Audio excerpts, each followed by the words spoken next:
ఉన్న బంగారాన్ని విడిపించి ఆ రోజు ఆన్లైన్ రేటుకే మేము కొంటాం. Sharma gold company. నమస్కారం, వెల్కమ్ టు సుమన్ టీవీ. ఇవాళ మనతో పాటు ప్రణవానంద ప్రభుజీ ఉన్నారు.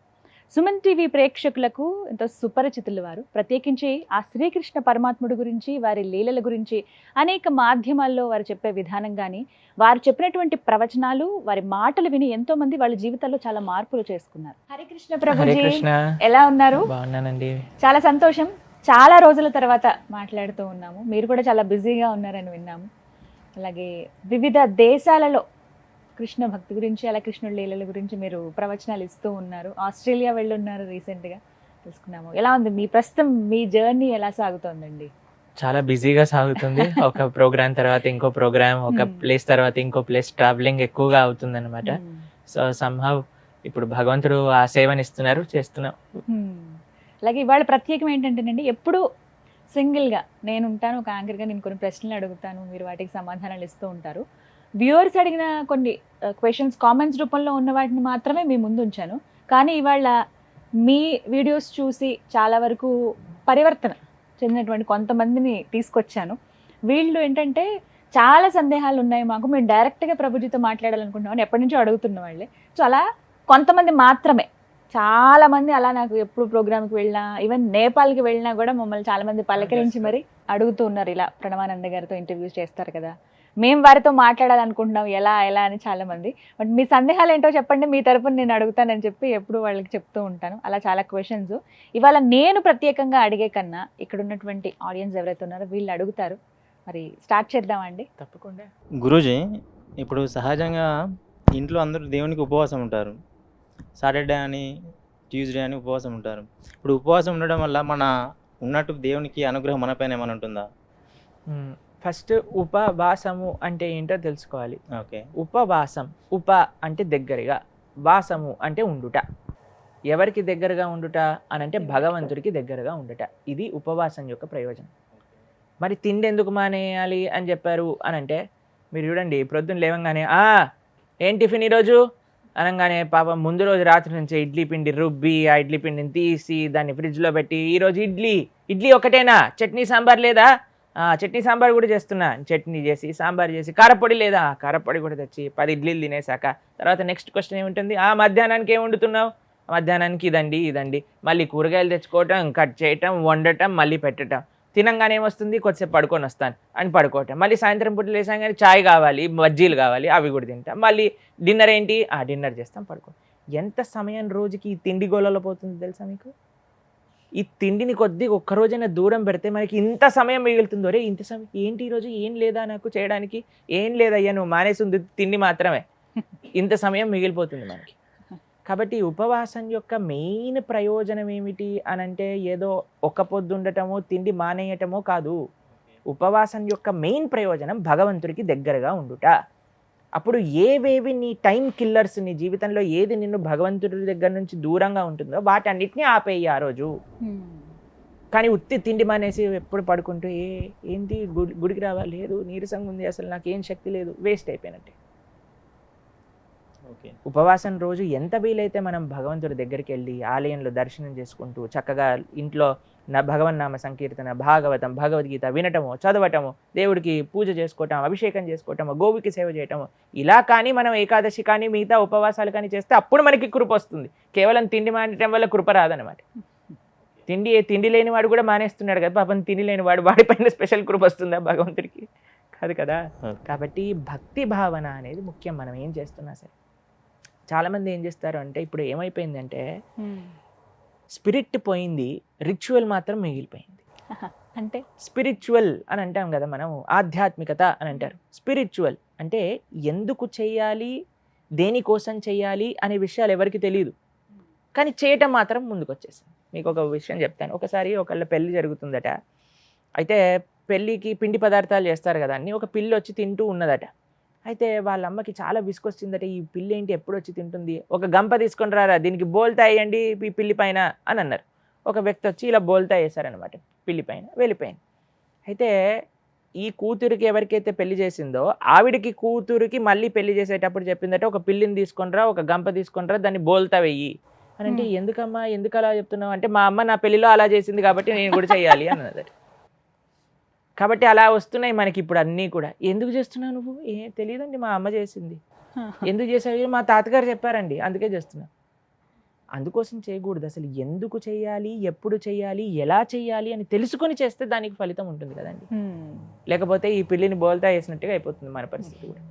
కాబట్టి ఉపవాసము యొక్క మెయిన్ థీమ్ ఏంటి అని అంటే భగవంతుడికి ఎక్కువ సమయం ఇవ్వటం, ఆధ్యాత్మికంగా ఉండటం. అది ఉపవాసం యొక్క మెయిన్ ఉద్దేశం. ఓకేనా? హరే కృష్ణ. ప్రభుజీ మరొక ప్రశ్న అండి. గురువుగారు, ఇంత చిన్న వయసులో మీరు ధర్మం వైపు వెళ్తున్నారు. మీ వయసులో ఉన్న అదే మీ ఫ్రెండ్స్ కావచ్చు, ఎవరైనా కావచ్చు, ఇప్పట్లో లక్షల్లో సంపాదించి అమ్మ నాన్న బాగా చూసుకుంటున్నారు, సంతోషంగా చూసుకుంటున్నారు. మీరు ధర్మం వైపే వెళ్తున్నారు అంటే ఇంత చిన్న వయసులో మీరు ఇలా ఎంచుకోవడానికి రీజన్ ఏమని చెప్తారా? మేము ఈ చిన్న వయసులో కాదు, మేము 7th స్టాండర్డ్ చదువుతున్నప్పుడు చెప్పాము మా అమ్మ వాళ్ళకి నేను సన్యాసం తీసుకుంటాను అని. అప్పుడు వాళ్ళు అన్నారు, వద్దు నాన్న 10th వరకు చదువు, తర్వాత వెళ్ళు అన్నారు. సరే అని 10th పూర్తి చేశాను. తర్వాత చెప్పాను, ఇప్పుడు వెళ్ళాలా అని అంటే, ఇప్పుడు వద్దు నాన్న కొద్దిగా ఇంటర్మీడియట్ చదువు అన్నారు. సరే అని ఇంటర్మీడియట్ అయిపోయాక నేను చెప్పా, ఇప్పుడు వెళ్ళొచ్చా సన్యాసం తీసుకోవడానికి? వద్దు వద్దు వద్దు, ఇంజనీరింగో మెడిసినో ఏదో ఒకటి నీకు నచ్చింది, దాని తర్వాత వెళ్ళు. సరే అని ఇంజనీరింగ్ పూర్తి చేశాను. దాని తర్వాత జాబ్ వచ్చింది. దాని తర్వాత అమ్మ నాన్న కొన్ని రోజులు వర్క్ చేశాక చెప్పా, అయ్యా నేను వెళ్ళాలనుకుంటున్న ఆశ్రమానికి, మీకు ఏమన్నా డబ్బులు కావాలంటే సంపాదించి ఇస్తాను, నాకు మీ దగ్గర నుంచి ఒక డబ్బు కూడా అవసరం లేదు, నీకేది ఆనందం అయితే అది చెయ్యి నువ్వు అని చెప్పారు. మా అమ్మ నాన్న ఇద్దరు నన్ను ఫుల్ ఆశీర్వదించి పంపించారు ఆశ్రమానికి.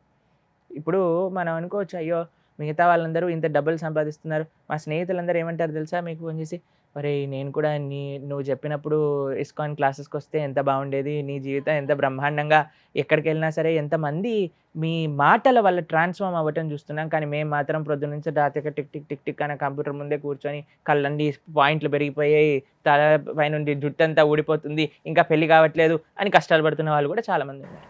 ఇప్పుడు మా అమ్మ నాన్న ఇలా అనుకోండి, they are so proud parents. ఏ ప్రోగ్రామ్ అయినా హైదరాబాద్లో వాళ్ళు వస్తారు, వాళ్ళకి ఎక్కడికి వెళ్ళినా సరే, ఓ వీళ్ళు ప్రణవానంద దాస్ గారు అమ్మా నాన్న పదండి స్పెషల్ దర్శనం ఇప్పించాలి అని ఆలయంలోకి తీసుకెళ్ళిపోతారు. కాబట్టి దే ఆర్ సో హ్యాపీ. మొదటిసారి మీరు స్టూడియోకి వచ్చినప్పుడు కూడా మీ నాన్నగారు, మా నాన్నగారు ఫస్ట్ టైం ఇంటర్వ్యూ చేయడానికి వచ్చినప్పుడు మా నాన్నగారు వచ్చి దింపి అన్ని చూసుకొని వీడిని బాగానే అన్ని చేస్తున్నారా అని తీసుకెళ్ళి వెళ్ళారనమాట.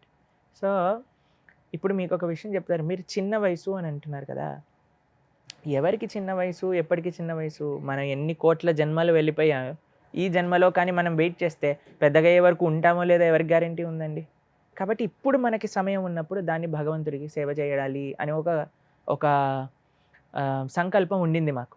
తర్వాత ఇప్పుడు మీరు ఒక్క విషయం చూడండి, ఇప్పుడు నేను ఈ ఏజ్లో ఉన్నాను కాబట్టి ఇంత తిరగలుగుతున్నా, ఇన్ని ప్రోగ్రామ్స్ చేయగలుగుతున్నా ప్రొద్దున నుంచి రాత్రి దాకా.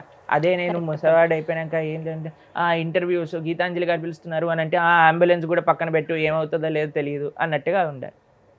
అవునా కాదా చెప్పండి? కాబట్టి మనము నిజంగా భగవంతుడి యొక్క సేవ, ధర్మం యొక్క సేవ, దేశం యొక్క సేవ చేసే జవాన్లు ఉంటారండి. వాళ్ళు ఎప్పుడు వెళ్తారండి ఇంటి నుంచి బయటికి? రిటైర్మెంట్ తర్వాత వెళ్తారా? కార్గిల్లో నించుంటాను నేను ఇప్పుడు గొనుకుతూ అని కాదు. వాళ్ళ యవ్వనం, చిన్న చిన్న పిల్లలు ఉంటారు, అప్పుడే పెళ్ళైన వాళ్ళు ఉంటారు, అయినా సరే నా దేశం ముఖ్యం, నాకు నా దేశ సంరక్షణ ముఖ్యము అని వాళ్ళు ఇల్లు వదిలేసి వెళ్ళిపోతారు. వాళ్ళకి ఏమైనా గ్యారంటీ ఉందో తిరిగి వస్తారని? ఎప్పుడు ఏమవుతుందో ఎవరికి తెలియదండి.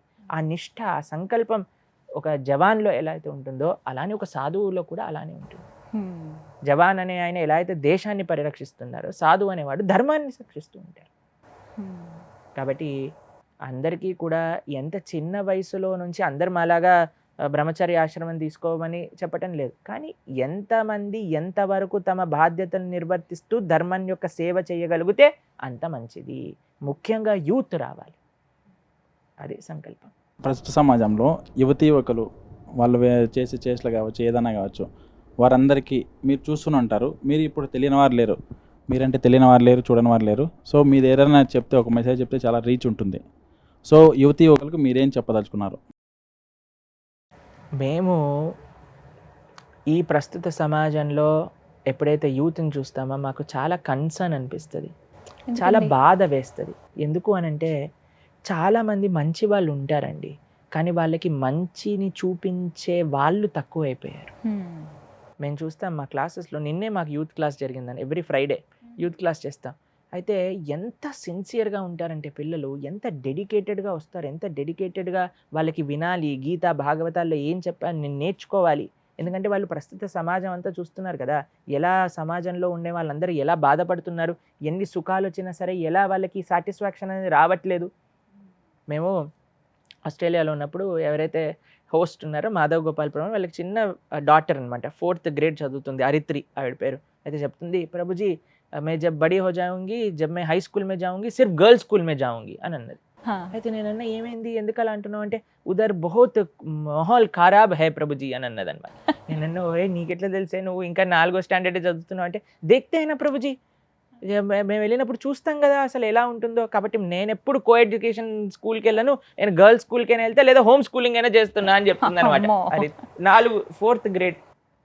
కాబట్టి సరి అయిన మార్గంలోకి వెళ్తే మనం సేఫ్గా ఉంటాము, కానీ తప్పుడు దారి పెట్టుకున్నాం అనుకోండి, కొన్నిసార్లు మీకు తెలుస్తుంది రైలు పట్టాలు మధ్యలో ఏదైనా తెగిన ప్రదేశం ఉందనుకోండి, అలాంటి రైల్లో మనం ఉన్నాం అనుకోండి, రైలు బోల్తా పడిపోయినవి, యాక్సిడెంట్ అయినవి ఎన్నో ఇన్సిడెన్సెస్ మనం చూస్తూ ఉంటాం. కాబట్టి మనం రాంగ్ ట్రాక్, రాంగ్ ట్రైన్లో ఎక్కకూడదు. మనం జస్ట్ మంచి వాళ్ళ యొక్క సాంగత్యం, లోకే సజ్జన సంగతి రేఖ భవతి భవార్ణవ తరణే నౌక అని అంటారు. జస్ట్ మీరు గుడ్ అసోసియేషన్ అని ట్రైన్ ఎక్కాలి చాలు, అది జాగ్రత్తగా మనల్ని తీసుకెళ్తుంది. కాబట్టి యువతి యువకులకి మేము ముఖ్యంగా ఇచ్చే సందేశం ఏంటి అంటే, మీరు ఎన్ని ట్రై చేసినా సరే, ఎక్కడ ఆనందం కలుగుతుంది అని ఎంత బ్రతికినా సరే, భగవంతుడి దగ్గర ఉండే ఆ సుఖము, సంతోషము, నిష్ఠ, సర్వీస్లో ఉండే నిష్ఠ, సర్వీస్లో ఉండే సాటిస్ఫాక్షన్ తీసుకోవటంలో ఉండదు. మీరు సేవ చేయండి ధర్మానికి, దేశానికి, ఒక సర్వీస్ మోటివేషన్తో, సెల్ఫ్లెస్నెస్ అనేది కానీ మీరు ఏర్పరచుకుంటే, మీరు తప్పకుండా ఒక మంచి భారతదేశ సిటిజన్ అవ్వే అవకాశాలు ఉన్నాయి. దేశానికి, ధర్మానికి కాంట్రిబ్యూట్ చేసే ఒక అవకాశం ఉంటుంది. ఓకే, హరే కృష్ణ.